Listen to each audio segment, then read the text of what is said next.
Help Me Hank revealing new information in the Flint water crisis. Today, a new call for the governor to resign and an appeal for the state treasurer to also step down.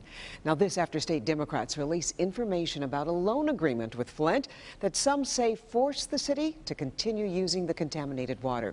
Our Hank Winchester joins us now. And Hank, is the governor responding to this new information as well as to the new calls for him to resign? His team is saying that he has no plan to resign, and that has been pretty consistent throughout all of this. But many new developments today, and new concern about what some are calling the dirty deal in Flint.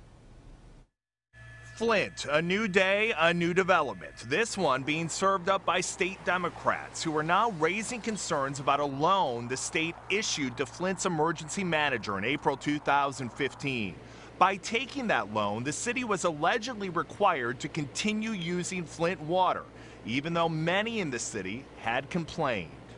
The loan agreement said in order to get out of the emergency manager and begin returning to Democratic control and to be able to get the last $7 million as part of an emergency loan, that Flint could not switch water supplies. According to documents obtained by the Democrats, the emergency manager signed the $7 million loan agreement, which prohibited the city from switching water supplies without permission of the state treasurer.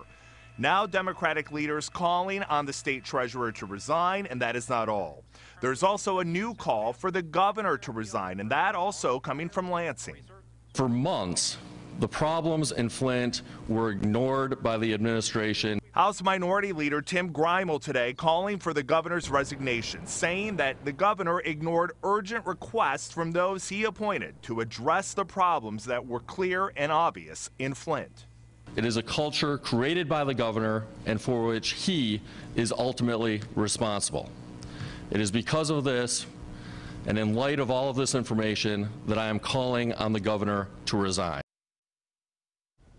State Republicans fired back, saying in part that while the minority leader was hosting a politically motivated press conference in his taxpayer-funded office, other state lawmakers were attending a briefing with the governor's staff focusing on fixing the issues in Flint.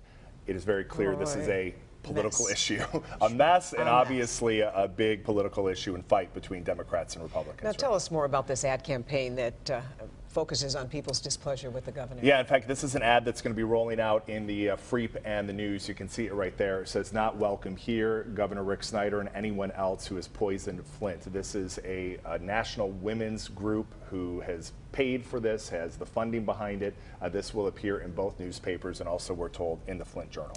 Ouch. All right. Yeah. Thank you, Hank. Sure.